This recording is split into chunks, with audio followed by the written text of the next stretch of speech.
What's up, YouTube? It's Edweezy, and today we're going to be doing something a little different. Today we're going to be talking about something that's been in the media for quite some time. Recently, a documentary was released about it. Yes, I'm talking about Miss Britney Spears and the conservatorship that she's been under since 2008.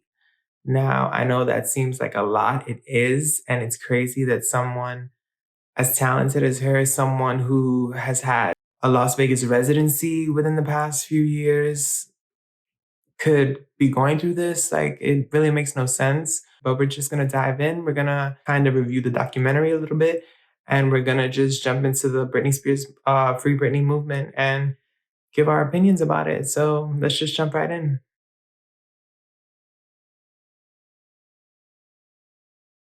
Now, guys, in the beginning of the documentary, we hear from Felicia. Now, Felicia was Britney's assistant back in the early years, the One More Time years, the Oops, I Did It Again years. Now, she kind of opens up the documentary talking about how, giving a little bit of detail about how Britney's rise to fame was, how Britney was just so humble. And she even, within the first few years where she got famous, she actually took out $10,000 in $100 bills, and she spread them throughout the town that she was from, Kenwood, Louisiana. Now, and she didn't even say that who she was. It was just basically a Christmas present to the people of her town. It just shows just how amazing Miss Britney Spears is. Now, coming up in the industry back when she was very young, the media would constantly sexualize these interviews that they would have with her, constantly talking about her breasts, constantly talking about men, and actually something that kind of infuriated me a lot was the breakup that she had with Justin Timberlake. Now, during this breakup, Justin, he's painting her to be the victim. He's painting himself to be the victim. He's painting her out to be the villain. He basically releases a song and music video where it shows how Britney could have been cheating on him, or he alludes to the fact that she cheated on him. So he basically took control of this narrative when they broke up and painted Britney to be the villain. Now, once he did this, everybody, including media outlets, also painted Britney to be the villain. One in particular being Diane Sawyer. Now, Diane Sawyer basically asks Britney, "What did you do? What did you do to Justin?" And so now Britney's basically being painted as this villain by Justin, by the media, by everyone. So another story that's revealed behind this documentary is the story of the whole umbrella incident. Now, back in 2006, it's obvious that Britney isn't doing so well.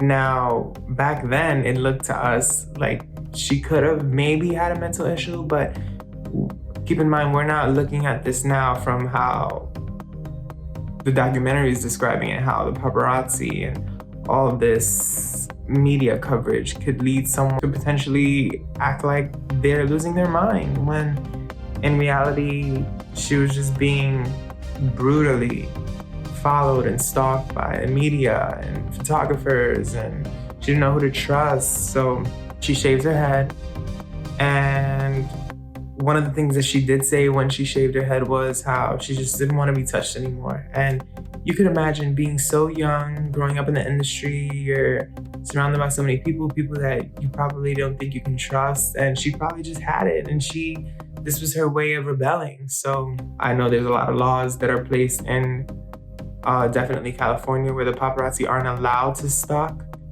celebrities as much as they used to, but where was this back when Britney was going through all of this? I don't know. So amidst Britney getting married to Kevin Federline, editor from US Weekly actually admits that photos of Britney would go for millions. It had to be photos during the time where Britney was getting divorced from Kevin Federline, where she was pregnant, where she was looking, unposed, unhinged. Those photos would be the ones that would get the most up back then. So it's kind of unsettling to know that people actually would pay for photos of celebrities looking a mess and looking not their best. It's kind of messed up in a way if you think about it. So back after Britney shaved her head. She was attempting to meet with Kevin Federline to discuss, the custody arrangement that they were going to have after their divorce. So before even saying that, back then, there was someone named Sam Lufty that was in Britney's camp. Now, he posed as her manager at the time during her Blackout album release, which was arguably one of the best albums that Miss Spears has released. Keep this person's name in mind because he's gonna come up again. So by early 2008, Britney already becomes a frequent punchline in tabloids, on TV. She's being made fun of left and right. People are not taking her seriously. And that could be hard for someone, especially someone who was held on such a pedestal in just a few years prior. So by this time, Britney's already put under a temporary conservatorship because there's speculation that she has mental health issues. There's speculation that she has drug abuse issues. And her dad actually gets a restraining order against Sam Lufty because, according to Jamie, Britney's dad, Sam Lufty is the person who's been bringing this negative influence into Britney's life. The alleged drug abuse. According to Jamie, he's the one who brought this upon Britney Spears' life. So that is his grounds for a restraining order against Sam Lufty. Now, Jamie Spears is appointed conservator of the Britney estate as well as her person. Now, this is so bizarre because Britney has never had a great relationship with her father. You can see even talent scouts early on in the documentary say how Britney was just concerned about him making his money back from the initial investment that he put into Britney's career after the Mickey Mouse Club. Britney didn't have a great father. So, according to a lawyer that Britney was trying to hire at the time, Britney knew she couldn't escape this conservatorship. There was too much already exposed, too much.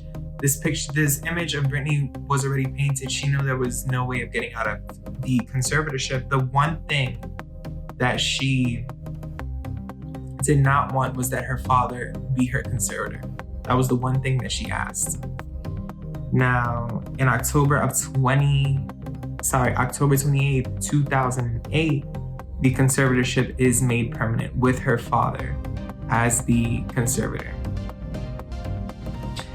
Now, around this time, there was a documentary that premiered on MTV. It was called For the Record. And this is the only time we really ever see Britney talk about the conservatorship. She's basically talking about how she feels like a prisoner and she's under all these restraints. And basically she still has to perform under all these restraints, so it doesn't feel as genuine. She doesn't feel the passion for her job, for her music. She doesn't feel that anymore. So it's so sad to watch. I remember watching this documentary back then and I remember not thinking anything ill of Britney, just wanting her to be okay because she was just someone I looked up to as a creative my entire childhood. Being from the 90s, how could you not look up to Britney Spears? I mean, she was everything. Anyway, during this part of the documentary, we go back to Felicia. She mentions how after the conservatorship, Felicia was her assistant in the earlier years. She mentions how after the conservatorship, she doesn't have the same role in Britney's camp no longer. She's no longer as close to Britney now. She's just a business assistant. And it's kind of unsettling because I remember seeing Felicia in all the early specials that I would watch on Britney. Like, I remember her being on this, I remember when her In the Zone album came out, she had this special on TV where she went and performed in all these nightclubs in New York City, and you could see her and Felicia being there, and she's just having a great time with Felicia. And Felicia just really felt like she had Britney's best interest in heart. And for her, after the conservatorship, not to have that role any longer, it's just disheartening, you know? So without a doubt, Britney's father was profiting off of her career since his initial conservatorship takeover in 2008. Now, around when Britney was about to begin her second Vegas residency, which was called Domination, there was a podcast that was exploring Britney's Instagram page. Now, I believe it was called Britney's Gram. They always mentioned how Britney would, write these cryptic messages, and they always, wanted to explore the meaning behind these posts. So around that time, Britney actually cancels her second Las Vegas residency, Domination, and she says it's because her dad is having health issues. We don't hear from Britney for months. And Britney finally posts something on IG again, April 3rd. Something about how time for her to have a little me time. So by then, it was released into the tabloids that Britney had checked herself into a mental health facility for about a week now. Turns out that these girls that run this Britney Graham podcast, they actually break the news from this voicemail that gets leaked to them. They break the news that Britney was actually in the facility, the mental health facility. She had checked in mid-January.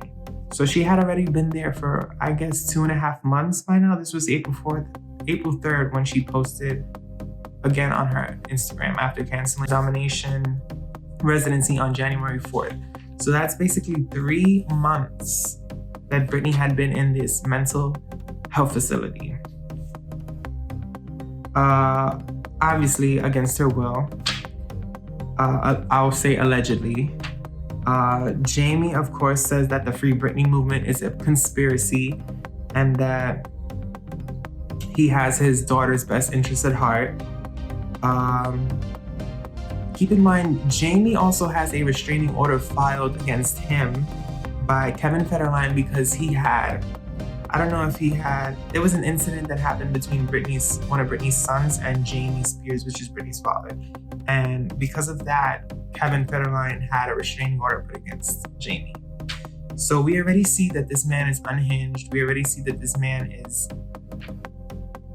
not someone that should be, even if Britney was in a mental state that needed help, this is not someone that could help her.